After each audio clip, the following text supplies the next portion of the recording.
You would not believe the conversation I just had. I had a very lovely conversation with a woman from the Jehovah's Witness church.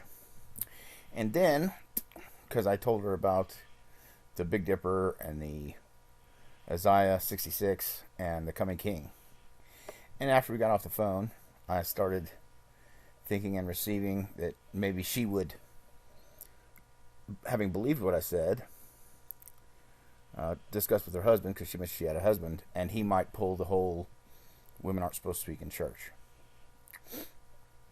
So I called her back, and I said, there's been something I think is pretty important for me to tell you about the scripture, where it says that wives shouldn't speak in church. And then I said, now hold on, before you think that just hold on, hear me out. And then I said, in there it says wives. It also says that there's female brethren, and these have been elided from the search engines. Female brethren, it says there's no slave nor master, rich nor poor, male nor female in the church. It says women or wives should rule over their family, as well as it says husbands should rule over the family. It says that husband and wife should submit to one another. So, taking all these into account, the one that says women do not speak in church, if you look it up, it says wives. Now, and this makes perfect sense if you think about it. You have, in the church, they had involved conversations that were, tangential and extrapolational from you had to know the basic tenets and understanding of baptism and the salvation and everything, and the crucifixion. So men who were church members who had wives who weren't, who were still pagan, and the wives would come to the church and then interrupt the discussions asking basic questions, and they say, look, don't speak in church, just ask your husband if you need to know something, which makes perfect sense. It's practical, because otherwise she's interrupting and might in the end start trying to teach paganism, because she wasn't a female brethren, she was a member of the church. So and I'm certain that's what it means. I'm almost 100% certain, because that's the belief I had before I had an extremely powerful religious experience. And then she said, what she said?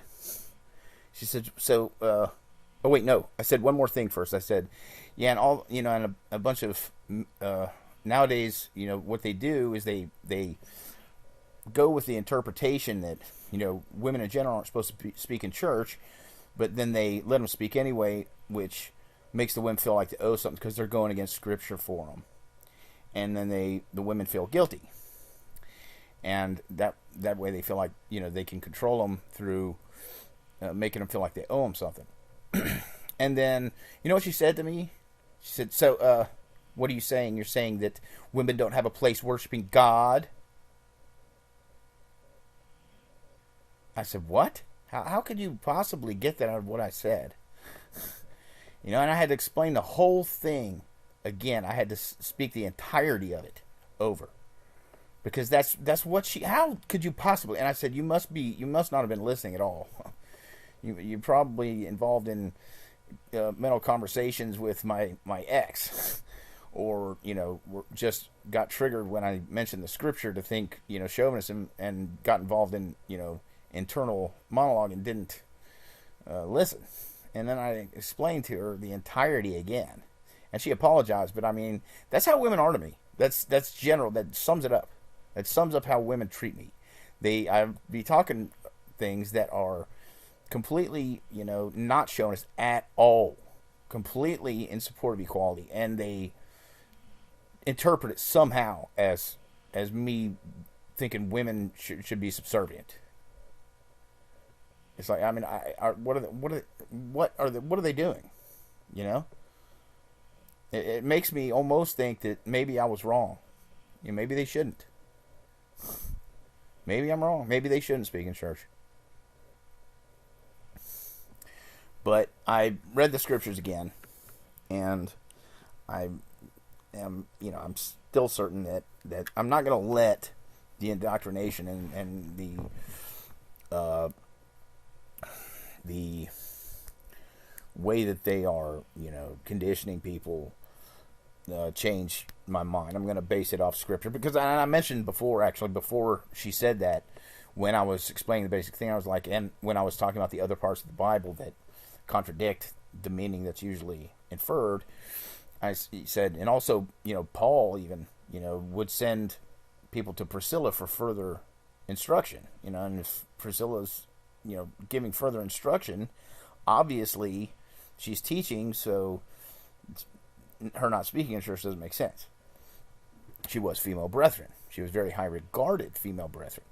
So, it's, and she still said that afterwards. It was absolutely just ridiculous. And that's how women treat me. That's what they do. I said, what you said makes me think you're being paid here. Because that's just absolutely obtuse. I can't see how anyone could possibly get that out of what I said at all. I really don't. And, when I was in Anchorage, I was in church, and I was trying to explain this point, and then, a bunch of chauvinist guys interrupted. Oh, no, I don't believe women shouldn't speak in church. No, what was it? I believe in equality. And just, and they just then got involved. They got involved with conversations with the women. And what they were doing is manipulating them, trying to control them again, and make them think that, we're going against Scripture for you. We're risking we're being more chivalrous than God, which in the end makes the women kind of worship the God. They control them and manipulate them that way, and that's what they do. And I'm trying not to do that. I'm just being honest, and I'm diligently searching truth, and without any chauvinism whatsoever. And these women want to think that I'm saying that women don't have a place for worshiping God. That woman. And women often do this to me. They pretend I'm chauvinist. It's not even with an excuse. It's just absolutely. They don't have any. It's almost like she got ordered. Okay, when you talk to him, if he mentions women, make him out to be chauvinist. Period. He's chauvinist. He is chauvinist. No matter what. Like she was briefed to do so. If she weren't paid or briefed to do so, how could you possibly? They must be absolutely conditioned that if there's no manipulation, they think you're chauvinist. Something like that. It is sick. And you know what? I think I realize what they might be doing. They're all going to their feminist meetings, and they're meeting, and they're all getting it, and they're all using the iPhones and coordination, and they are wanting to, and they're because I'm going to be king, so they're like, well, why don't we have a female?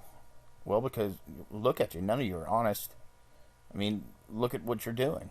You're trying. They're going to try and steal my teaching, act like it's theirs, and call me chauvinist.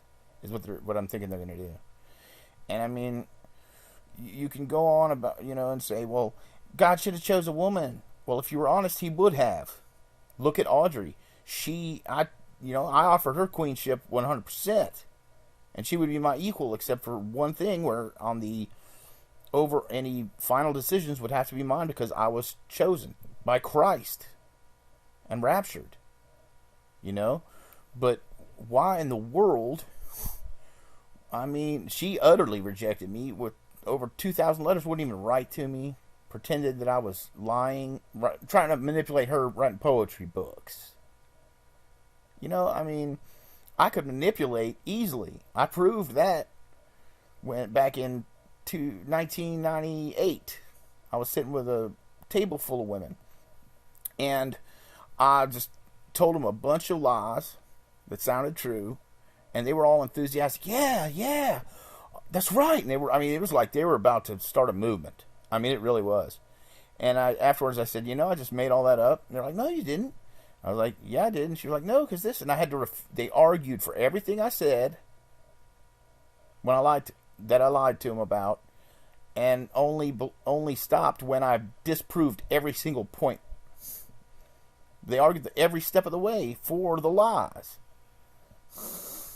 So I could manipulate women easily, okay? But I was abstinent for, and I was abstinent for 7 years so I could have a faithful marriage and to heal people with my hands. And also somehow people got the idea that I don't care for handicapped people. When I suffered every second for 10 years so I could heal people. Who do you think that means? And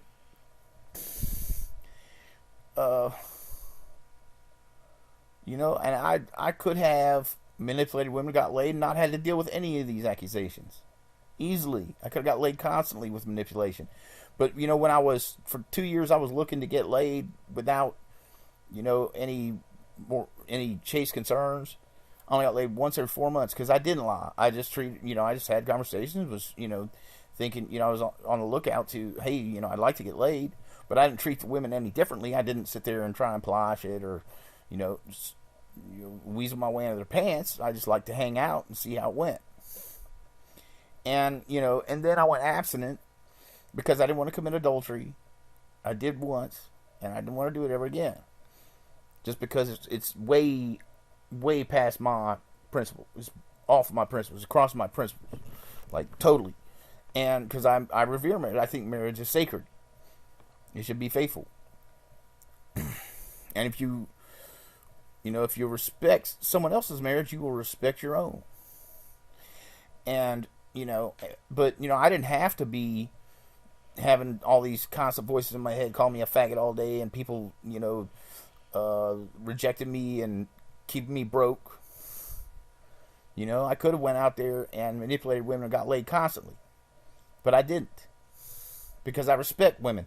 And now they're trying to call me chauvinist as an absolute. Because I'm going to be king. That's because of my faith, because of my fairness.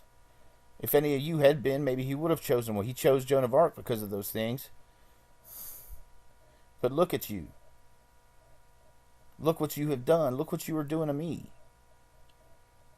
I am just. I am chivalrous. I am fair to you. I am not chauvinist at all, but that's what you call me.